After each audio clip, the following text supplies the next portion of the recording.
Today I've got a Nintendo Switch OLED with an intermittent Joy-Con controller issue. And again, intermittent means that it's not always going to be a problem, and so of course I'm not going to be able to demonstrate that to you, but I will say this: the customer is experiencing problems with the left Joy-Con, and what he noticed was upon removing the controller and taking a close look where it connects, which I'll show you down here in just a second. So looking at the Joy-Con rail interface here, we can see that there's some kind of gunk down inside here. I'll flip it around so you can take a look at the right hand side, and you'll see that the connector here is nice and clean. So more than likely what happened is some sort of liquid got down inside here and is interfering with the signal, like I said, intermittently. Alright, to open this up, we're going to start by flipping it over and removing the SD card if you have one. We don't want to have any damage to that, so we'll take that out and set it aside. You're going to have two tri-point screws here that are going to come out. And we're going to remove the upper Phillips screws from each corner. So there's going to be one here at the top, and there will be one on the opposite side here. And if you're thinking ahead, you know that ultimately we're going to take out all of the screws from the left-hand side, but I recommend you don't do that quite yet.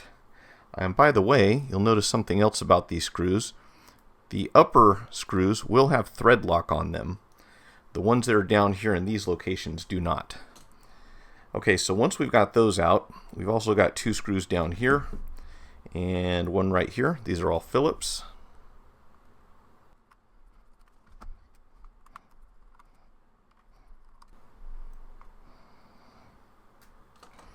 Alright, now what we're going to do is just kind of open this up a bit, take our pry tool, and go right along the edge here. You can kind of pop this away from the housing. Don't go too far inside. You just need to release the clips that are along the edges. And sometimes you can kind of pull on this, and you'll see it starting to separate at the bottom. Don't put too much tension on the plastic though. We don't want to crack anything. So let's see, we'll go from both sides here at once, and that'll just kind of open up and lift it straight away. I'd recommend you start by releasing these two antenna wires down in here.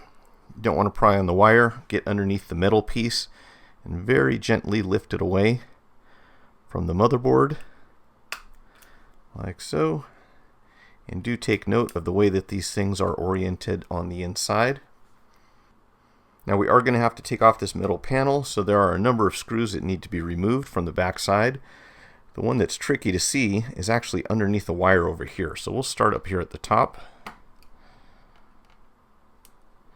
and get these two in the left-hand corner.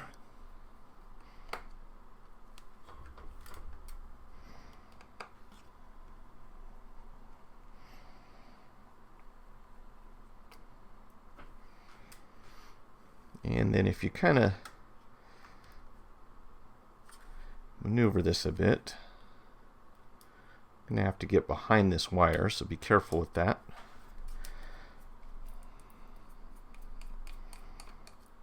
Alright, so that one's out. We've got two side by side here.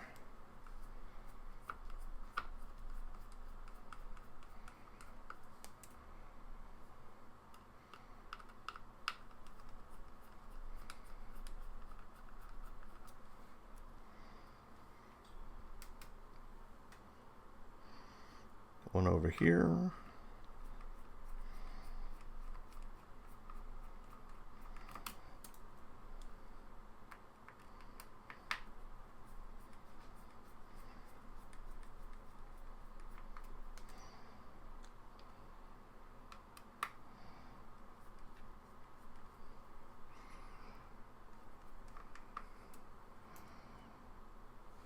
Hopefully I was on camera that whole time. And we've got one here in the center.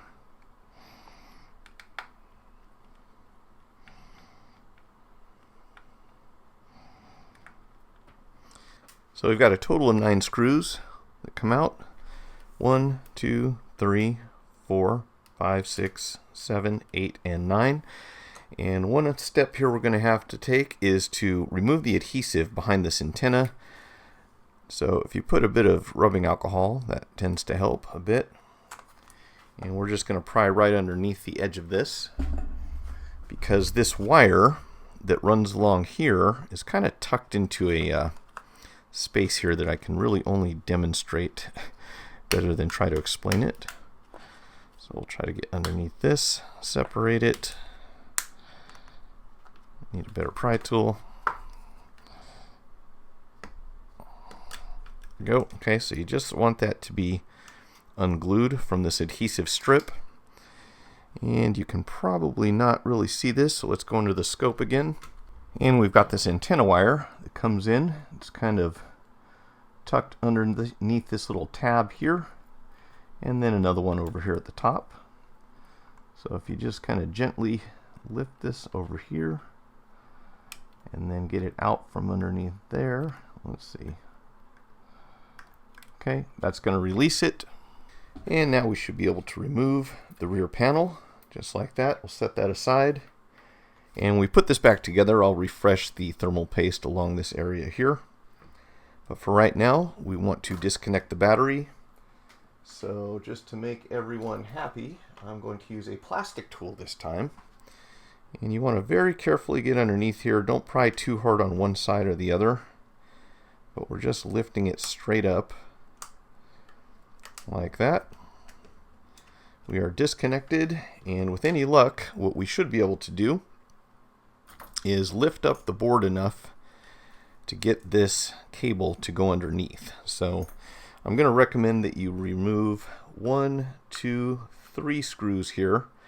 And that should give us just enough room to move that. We'll find out here momentarily. There is a connector here that needs to be opened. So just lift up on this little gate, like so. And that is going to allow us to unplug the existing Joy-Con rail. And then we'll take out these screws.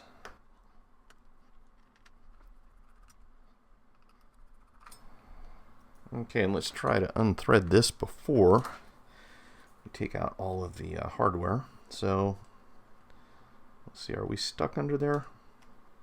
Yeah, so you've got a tiny bit of flexibility there. You don't have to lift very hard on that. Mainly we just want to slide this guy out like so. Then remember, we've got 2 screws down here on the bottom. Excuse me, one in the middle, one towards the bottom. So we'll take these out.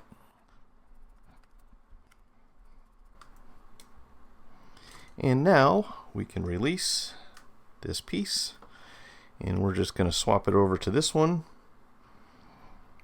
And let's compare these two. So you can see there's a bit of a bend here in the cable. I wouldn't worry too much about that, but remember, it does need to fold over this direction in order to plug in.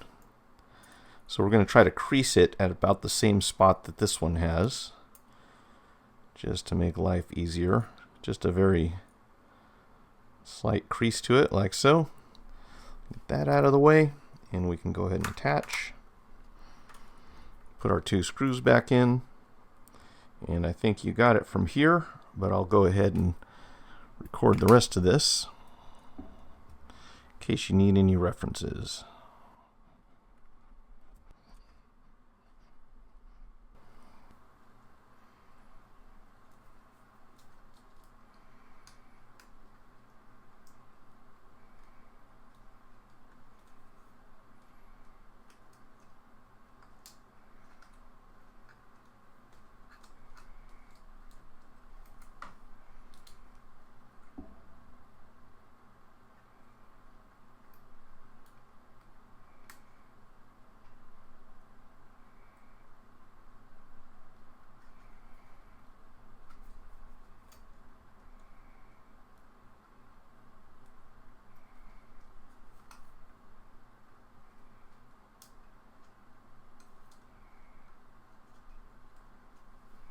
One quick note, when you go to replace these screws, this one is actually shorter, so make sure that you grab the short screw to go here, and the 2 long ones go to the charge port area.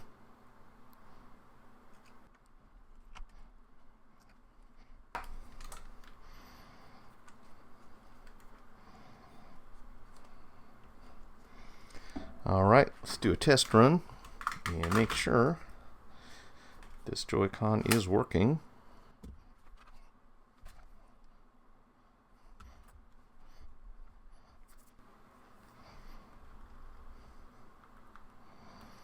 Alright, and that should do it.